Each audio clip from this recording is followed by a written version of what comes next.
사람은 누구나 성공적인 인생을 살고 싶어 합니다. 그런데 각 사람마다 성공적인 인생에 대한 정의가 다릅니다. 어떤 사람은 건강하고 오래 사는 것을 성공적인 인생이라고 생각을 하고, 또 어떤 사람은 돈을 많이 벌어서 재벌이 되거나 높은 자리에 올라가는 것을 성공적인 인생으로 생각을 합니다. 물론 이것도 세상에서 의미 있는 인생이라고 생각합니다. 하지만 성도들은 하나님께서 맡기신 사명을 잘 감당하는 것이 성공한 인생입니다. 왜냐하면 마지막 때 하나님께서 우리 인생을 평가하시기 때문입니다. 예수님께서 이 땅에 인간으로 태어나신 것은 하나님 아버지께서 주신 사명을 이루시기 위함입니다. 예수님의 삶은 십자가 사역을 이루기 위해서 묵묵히 나아가는 삶이었습니다.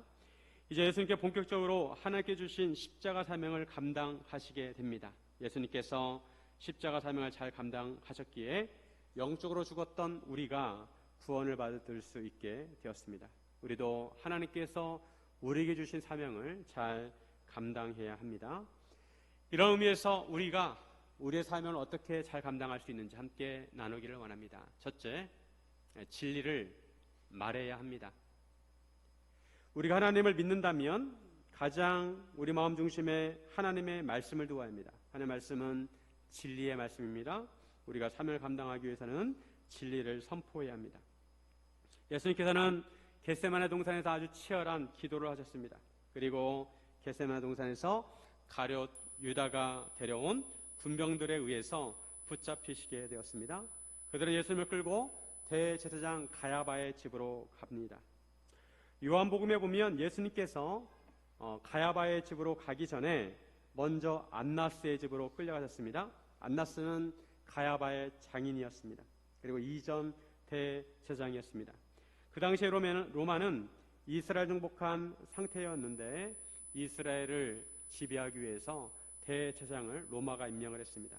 로마는 안나스를 대제사장에게서 물러나게 하고 가야바를 임명했습니다. 가야바는 주 18년부터 36년까지 대제사장직에 있었습니다.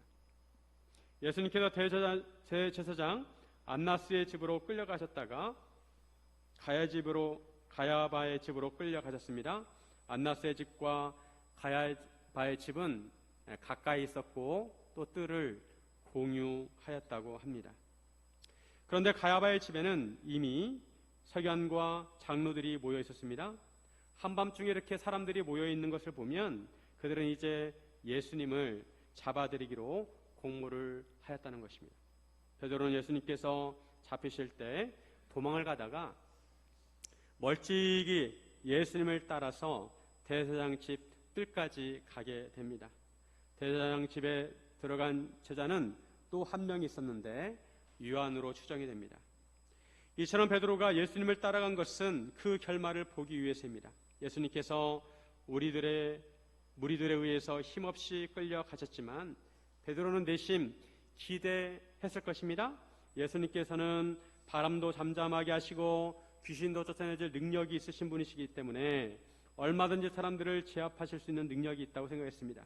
베드로는 예수님께서 잡아간 사람들을 제압하시고 다윗처럼 승리의 왕이 되실 것을 기대했을 것입니다. 그리고 제자들을 찾으실 때 자기가 짠 하고 예수님 앞에 나타나서 예수님을 섬기는 것을 상상했을지 모릅니다. 베드로는 일하는 사람인 척하고 하인들과 함께 앉아 있었습니다. 가야바의 집에서 예수님에 대한 신문이 시작되었습니다. 가야바는 이스라엘 백성들을 위하여 한 사람이 죽어야 한다고 말한 사람입니다. 공정한 재판은 어떤 행위에 대해서 참과 거짓을 따지고 죄가 얼마나 무거운지 따지고 그 다음에 결론을 내야 합니다. 그런데 예수님에 대한 재판은 이미 예수님을 죽이기로 결론을 내놓고 이루어지는 재판이었습니다. 결론이 정해진 재판이었습니다. 그들은 예수님을 죽이려고 예수님을 칠 거짓 증거를 찾으려고 했습니다. 증거는 참된 것이어야 하는데 예수님을 죽이기 위해 거짓 증거를 만들었습니다. 이것은 거짓 증거하지 말라는 계명을 어긴 것입니다. 그들은 거짓 증거를 만들기 위해서 거짓 증언을 세웠습니다. 거짓 증인이 많이 왔지만 마땅한 거짓 증언을 얻지 못했습니다. 증인을 한 사람씩 불러다가 말을 들어봅니다. 그리고 그 증언들이 서로 일치해야 합니다. 그런데 거짓 증인들이 서로 말이 맞지 않았습니다. 마침내 두 사람이 왔습니다. 증언이 인정받으려면 적어도 두세 사람의 증인이 있어야 합니다. 그들은 증언하기를 이 사람의 말이 내가 하나님의 성전을 얼고 사흘 동안에 지을 수 있다라고 했다는 것입니다. 하지만 이것도 정확한 증언이 아니었습니다. 예수님께서는 내가 아니라 너희가 라고 하셨습니다. 그리고 그 말씀은 비유였습니다. 물론 나중에 실제로 하나님의 성전이 무너지기는 하지만 예수님의 육체를 가리켜서 하신 말씀입니다.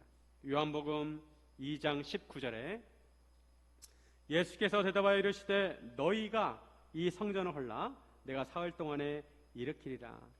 이것은 바로 예수님의 부활을 가리켜서 하신 말씀입니다. 증인들의 증언은 참된 증언이 아니었습니다. 하지만 예수님께서는 아무 말씀도 하지 않으시고 침묵하셨습니다. 아무 말씀도 하지 않으셨습니다. 예수님께서 이렇게 침묵하신 것도 예언의 말씀을 이루시기 위한 것입니다. 이사야 53장 7절에 그가 곤욕을 당하여 괴로울 때에도 그의 입을 열지 아니하였으며 마치 도수장으로 끌려가는 어린 양과 털 깎는 자 앞에서 잠잠한 양같이 그의 입을 열지 아니하였도다. 이사야 선지자가 예수님 오시기 600년 전에 예언한 말씀입니다. 양처럼 순한 동물이 없습니다. 양은 가만히 있습니다. 심지어 주인이 양을 죽이려고 할 때도 미동도 없습니다. 동물들은 본능적으로 자기 생명이 위험하다는 것을 감지합니다. 그리고 저항을 합니다. 부살장으로 끌려가는 소들을 보면 제가 죽을 것을 미리 알고 큰 눈을 뜨면서 저항을 합니다. 그런데 양은 양털을 깎을 때도 그렇고 가만히 있습니다. 주인 품에 죽는 그 순간에도 가만히 있습니다. 예수님께서는 어린 양처럼 가만히 계셨습니다. 사람들은 재판을 받을 때 묵비권을 행사합니다. 이것은 자기의 불리한 말을 하지 않기 위해서입니다. 하지만 예수님께서 침묵하신 것은 예수님에게 유리하기 위해서가 아니라 하나님의 사명을 이루기 위해서였습니다. 그러자 대제사장 가야바가 나서서 신문을 합니다. 63절에 예수께서 침묵하시거늘 대제사장이 이르되 내가 너로 살아계신 하나님께 맹세하게 하노니 내가 하나님의 아들 그리스도인지 우리에게 말하라. 대제사장에게는 말하지 않는 피고인에게 강제로 말하게 하는 권한이 있었습니다. 대제사장은 살아계신 하나님께 맹세하라고 하면서 말하라고 하였습니다. 내가 하나님의 아들 그리스도인지 말하라고 하였습니다. 예수, 내가 하나님의 아들이 맞느냐, 그리스도가 맞느냐 물었습니다. 만약 아니라고 하면 풀려날 것이고 맞다고 하면 올무에 걸리게 됩니다. 그 말 자체가 진실인지 아닌지는 이들은 관심이 없었습니다. 그들은 이미 예수님을 죽이로 작정하였기에 그 말은 단지 올무로 사용되는 것입니다. 그들은 예수님을 믿지 않았기에 그 문장 자체가 진실인지 알아보기 위해서 진지한 질문을 한 것이 아닙니다. 이때 예수님께서 입을 여셨습니다. 64절에 같이 한번 있습니다. 예수께서 이르시되 내가 말하였느니라. 그러나 내가 너에게 이르노니 이후에 인자가 권능의 우편에 앉아 있는 것과 하늘 구름을 타고 오는 것을 너희가 보리라 하시니, 예수님께서 직접 말씀하지 않으시고 내가 말하였느니라 라고 하십니다. 사실 예수님께서 하나님의 아들이시고 그리스도라는 말은 대제사장이 고백해야 하는 말입니다. 그들은 하나님의 율법을 받았고 하나님을 섬기는 일을 전담했습니다. 예수님께서는 사역을 하시면서 제자들이나 사람들이 주님은 그리스도이십니다, 하나님의 아들이십니다 라고 고백을 할 때 다른 사람에게는 절대 그런 말을 하지 말라고 하셨습니다. 왜냐하면 사역에 지장이 있기 때문입니다. 하지만 이제 때가 되었습니다. 예수님께서 공개적으로 하나님의 아들이시고 그리스도이신 것을 인정하셨습니다. 예수님께서는 추가적으로 말씀하십니다.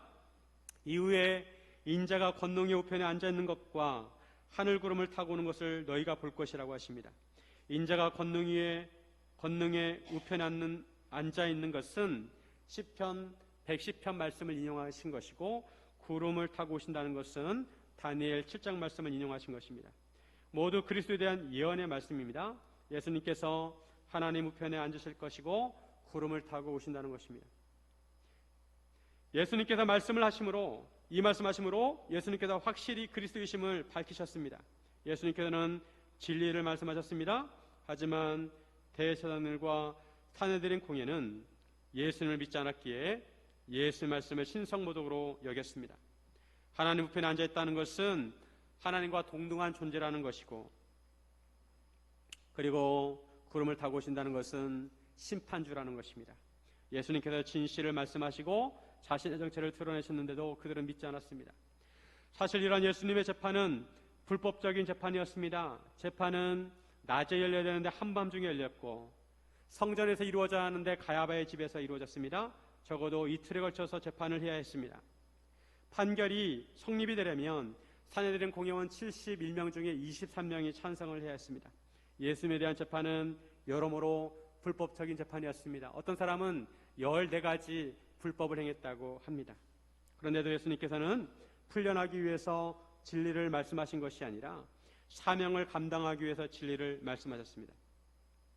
그렇게 말씀하시면 뻔히 그들의 올무에 걸려든다는 것을 아시면서도 진리를 선포하셨습니다. 예수님께서 하나님의 아들이시고 그리스도이심을 드러내셨습니다. 예수님께서는 우리도 진리를 선포하기를 원하십니다. 불리한 상황이 있어도 우리가 진리를 말하기를 원하십니다. 우리는 언제 어디서나 예수님을 그리스도라고 시인하고 선포해야 합니다. 예수님께서 말씀하시기를 내가 곧 길이요 진리요 생명이라고 하셨습니다. 요즘처럼 통신수단이 발달해서 수많은 사람들이 자기 말을 쏟아내는 시대가 없었습니다. 옛날엔 주로 텔레비전이나 신문을 통해서 우리는 다른 사람의 말을 들었습니다.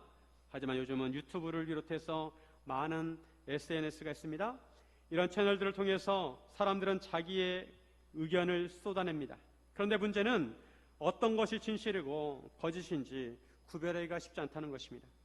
재판도 진실을 가리기보다는 자기의 이득을 지키기 위해서 때로는 침묵을 하기도 하고 때로는 거짓말을 하기도 합니다. 진리와 진실을 찾아보기 힘든 시대가 되었습니다. 이런 시대에 예수 믿는 성도들은 진리를 선포해야 합니다. 그리고 정직하고 진실해야 합니다. 그래야 이 거짓된 세상에 진리를 지킬 수가 있습니다. 사랑하는 성도 여러분, 진리를 선포하시기를 주님의 이름으로 축원드립니다. 둘째, 고난을 인내해야 합니다. 어떤 분야이든지 성공하기 위해서는 고난과 역경을 이겨내야 합니다. 우리가 하나님의 사명을 감당하기 위해서 당연히 고난을 이겨내야 합니다.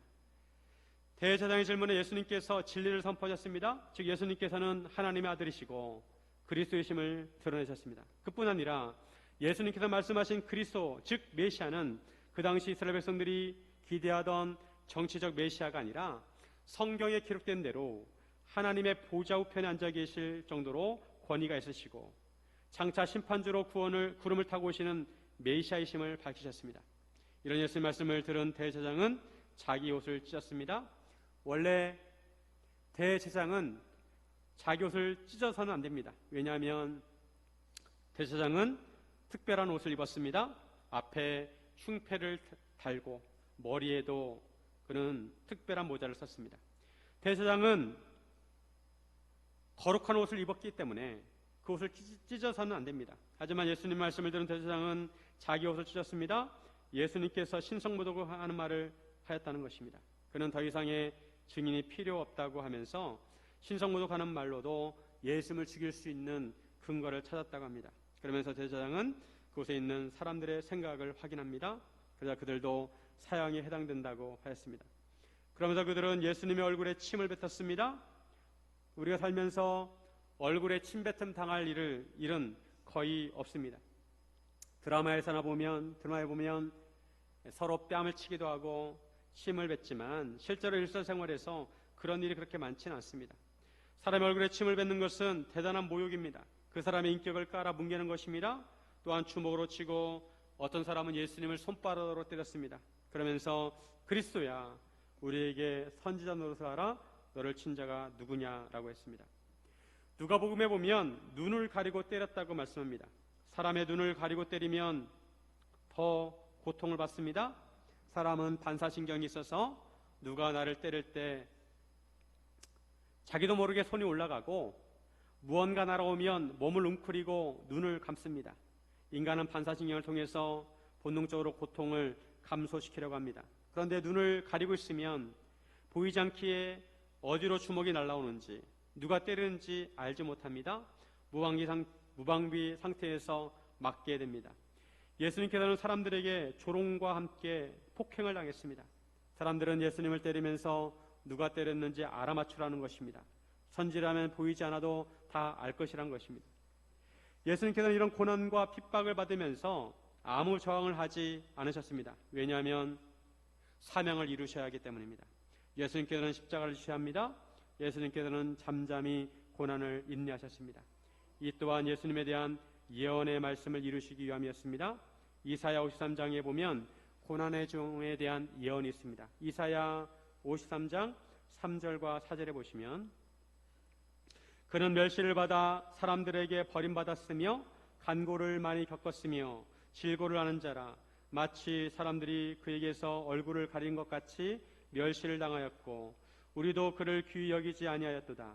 그는 실로 우리의 질고를 지고 우리의 슬픔을 당하였거늘 우리는 생각하기를 그는 징벌을 받아 하나님께 맞으며 고난을 당한다 하였노라. 예수님께서 사람들에게 멸시를 받으시고 버림을 받으셨습니다. 간고를 많이 겪으셨습니다. 예수님께서는 마땅히 존귀하게 여김을 받으셔야 함에도 사람들은 귀하게 여기지 않았습니다. 예수님은 인간을 대표해서 고난의 종으로 오셔서 우리를 대신해서 고난을 받으신 것입니다. 예수님께서는 우리의 질고를 지시고 우리의 슬픔을 당하셨습니다. 사람들이 생각하기를 예수님께서 마땅히 징벌을 받을 일을 해서 죄가 있어서 하나님께 맞고 고난을 당하는 것으로 생각을 했습니다. 하지만 실상은 우리를 대신한 것입니다. 이사야 53장 5절과 6절 우리 같이 한번 읽겠습니다. 그가 찔림은 우리의 허물 때문이요 그가 상함은 우리의 죄악 때문이라. 그가 징계를 받음으로 우리는 평화를 누리고 그가 채찍에 맞음으로 우리는 나음을 받았도다. 우리는 다 양 같아서 그릇 행하여 각기 제 길로 갔거늘 여호와께서는 우리 모두의 죄악을 그에게 담당시키셨도다. 그가 찔림은 우리의 허물 때문이고 그가 상하심은 우리의 죄악 때문입니다. 예수님께서 우리를 대신해서 징계를 받으셨기에 우리가 평화를 누리게 되었고 예수님께 채찍에 맞으심으로 우리가 나음을 받았습니다. 우리는 다 양 같아서 그릇 행했습니다. 양들은 시력이 나빠서 길을 잘 잃어버립니다. 인간들은 마땅히 가야 할 길로 가지 않고 자기 멋대로 가고 싶은 대로 갔습니다. 그런데 하나님께서는 우리 모두의 죄악을 예수님께 다 담당시키셨습니다. 예수님께서 받으신 고난과 핍박은 실은 우리가 당해야 하는 것입니다. 우리가 침뱉음을 당해야 하고 우리가 맞아야 하고 우리가 조롱당하고 우리가 고난을 당해야 합니다. 하지만 하나님께서는 아무것도 모르고 철부지 같은 우리를 대신해서 예수님께 모든 고난과 핍박을 담당하게 하셨습니다. 예수님께서는 우리를 대신해서 침뱉음 당하셨고 우리를 대신해서 매를 맞으시고 모욕과 고난을 겪으셨습니다. 예수님께서는 아무 죄가 없으십니다. 사람들에게 모욕을 당하거나 매를 맞을 이유가 없었습니다. 그럼에도 예수님께서는 아무 저항 없이 그 모든 수모를 받아들이십니다. 그럼에도 그렇게 하신 것은 우리를 살리시기 위해서입니다. 우리를 구원하시기 위해서입니다. 우리를 위해 대신 맞아주거나 대신 창피를 당해줄 사람이 이 세상에 얼마나 되겠습니까? 부모님들은 충분히 자녀들을 대신해서 그렇게 할 수가 있을 것입니다. 하지만 그 외의 사람들, 심지어 형제 자매를 하더라도 나를 대신해서 대신 맞아줄 사람은 많지 않습니다. 불이익을 당하지 않으려고 합니다. 그래서 예수님께서는 우리가 무엇이라고 우리를 위해서 고난을 당하셨고 우리를 대신해서 우리의 진노를 받으셨습니다. 사람들이 가장 재미있어하는 구경은 불구경과 전쟁 구경이라고 합니다. 마을에 불이 나면 사람들이 모여들어서 구경을 합니다. 입으로는 어떡하나 하지만 그렇게 절박함이 없습니다. 그런데 가만히 보니까 불이 난 집이 바로 우리 집입니다. 그때부터는 상황이 달라집니다.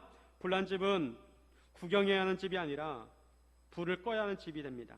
집안에 누가 없었는지, 식구들은 온전한지 걱정이 몰려옵니다. 예수님과 내가 상관이 없다고 생각하면 예수님께서 매 맞으시고 십자가에 달리신 것에 아무 느낌이 없습니다. 그저 산 너머 불구경입니다. 그런데 예수님께서 나를 대신해서 매를 맞으시고 나를 대신해서 사형을 당하셨다고 생각하면 그때는 상황이 달라지게 됩니다. 예수님은 다른 사람이 아니라 바로 나를 위해서 고난을 받으신 것입니다. 우리 이사야 53장 5절과 6절을 읽으실 때 우리가 아니라 우리라는 단어 대신에 나라는 단어를 넣어서 다시 한번 읽어보겠습니다. 그가 찔림은 나의 허물 때문이요 그가 상함은 나의 죄악 때문이라. 그가 징계를 받음으로 나는 평화를 누리고 그가 채찍에 맞음으로 나는 나음을 받았도다. 나는 다 양 같아서 그릇 행하여 각기 내 길로 갔거늘 여호와께서는 나의 모든 죄악을 그에게 담당시키셨도다.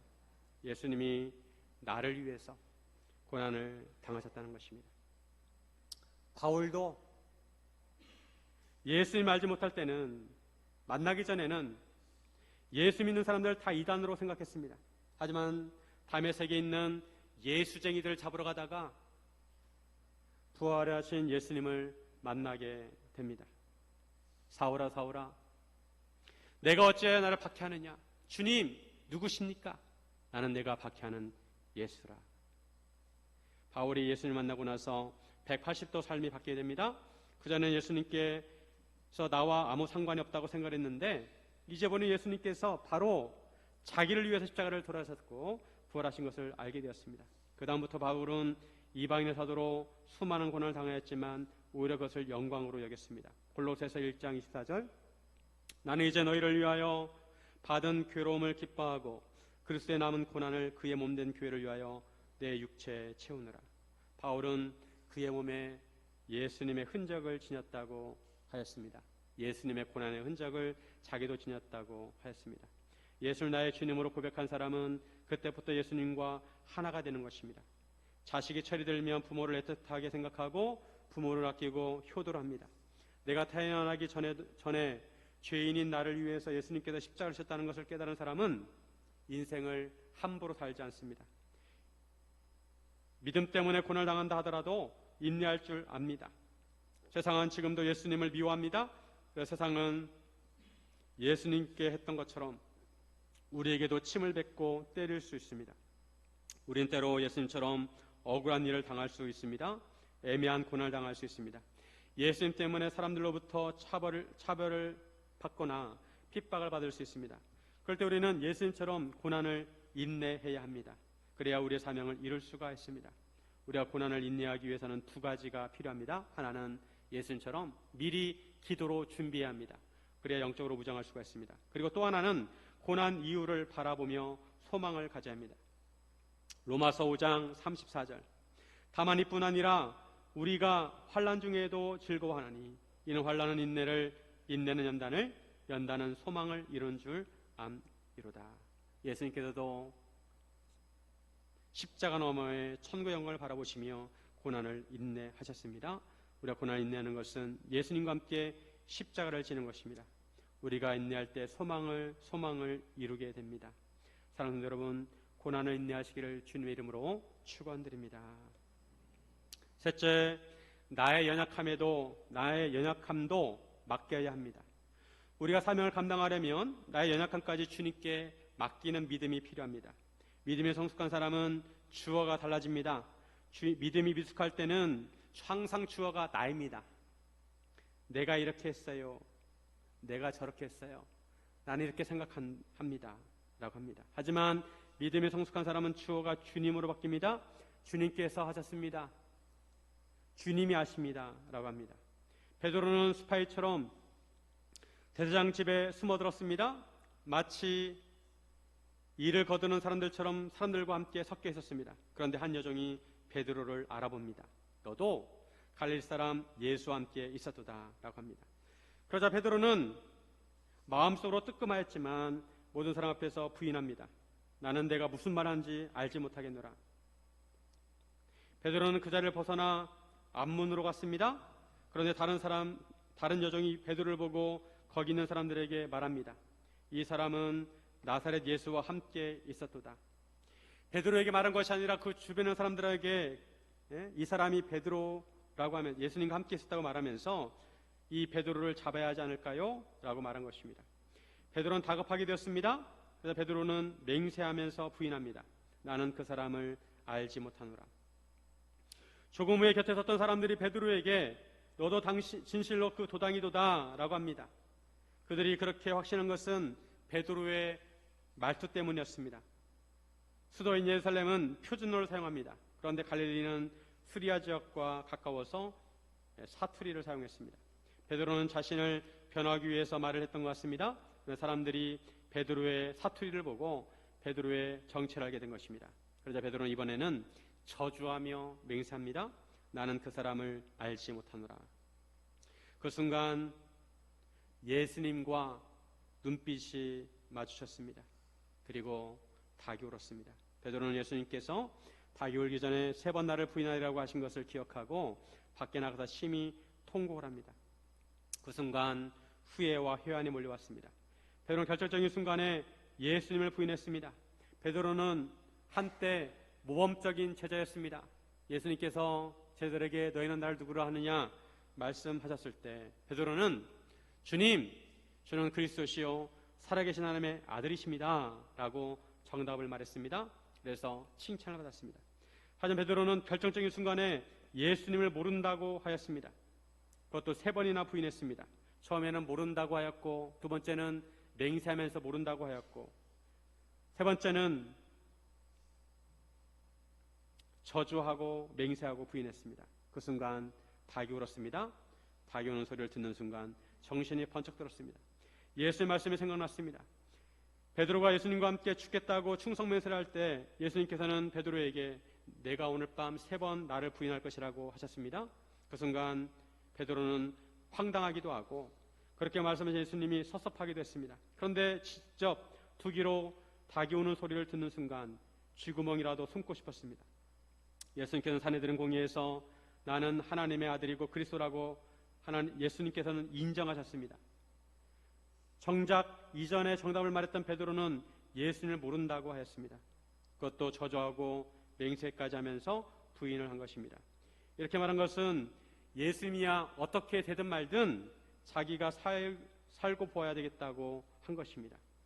이때 베드로의 마음에 여러 가지 생각과 감정이 몰려왔습니다. 후회와 자책과 원망이 몰려왔습니다.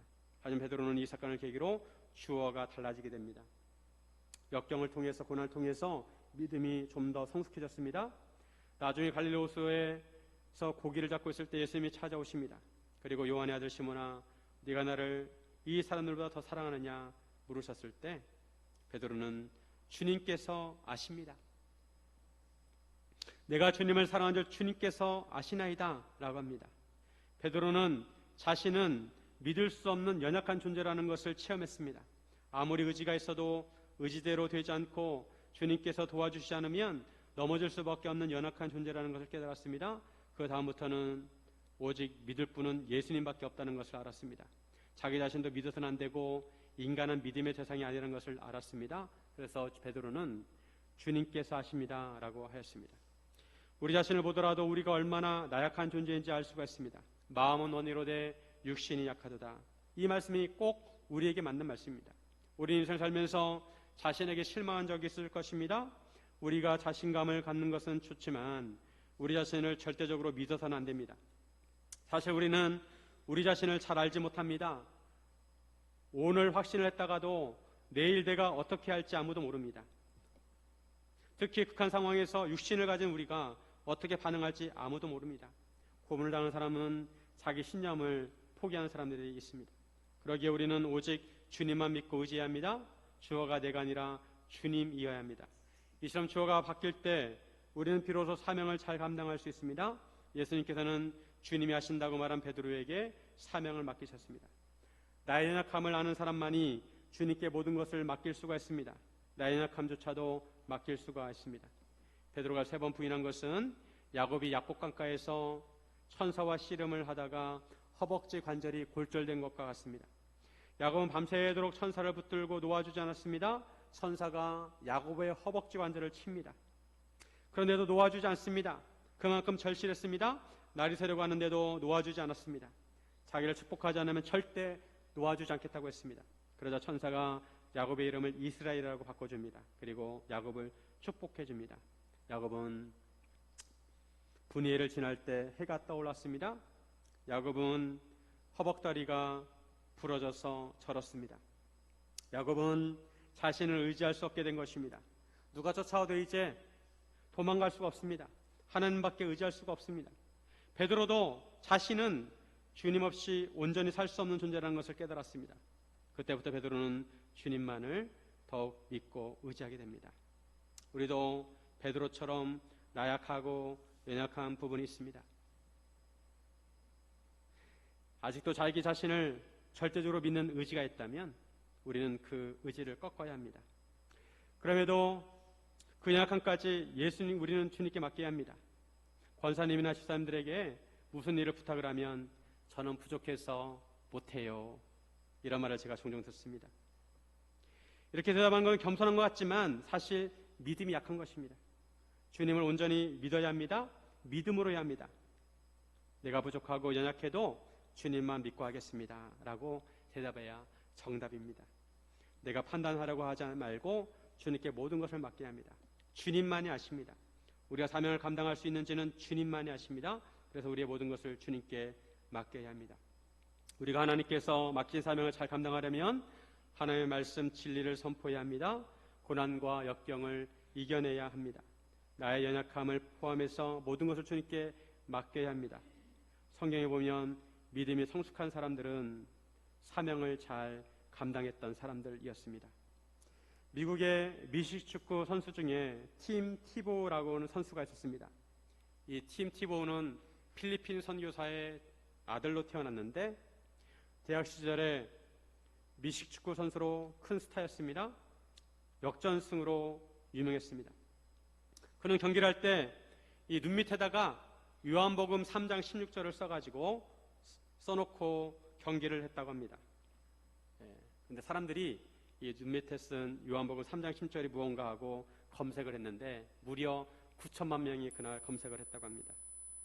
한 사람의 작은 신앙 고백이 수많은 사람들에게 복음을 전한 것입니다.